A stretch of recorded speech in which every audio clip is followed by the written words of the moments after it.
va bene così. Anche l'uomo non c'è bisogno, hai neanche bisogno di te. L'unica che conosco tutti senza. Ascolta un attimo, biondo, se io ti do i soldi che devo dare a Stefano, tu li passi. Vai Dario! Quanti sono? La risposta è dipende da quanti sono.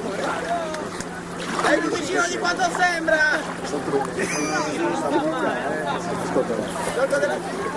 Vabbè, non fa male! Oh vabbè, tanto io mi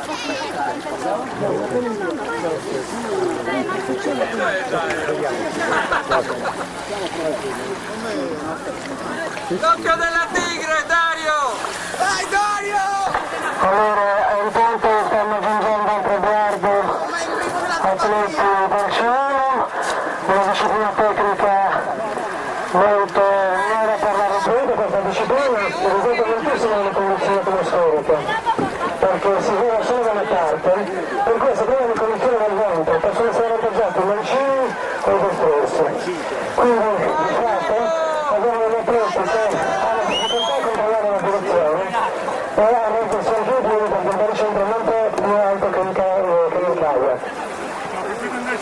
La fattispecie per Rosanna ha iniziato a cimentarsi da 15 giorni, è stato complessivamente campione sardo nel kayak e da quest'anno ha incominciato a cimentarsi nel canale canavese più per scommesse divertimento che per vere e proprie intenzioni agonistiche.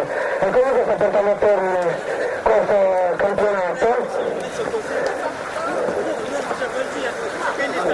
La difficoltà adesso di rimanere nella linea di tracciato e tenere all'interno della zona.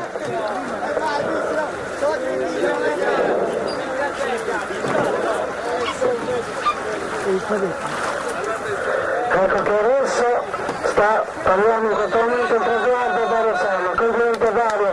Intanto l'esempio di Dario Sam in questa disciplina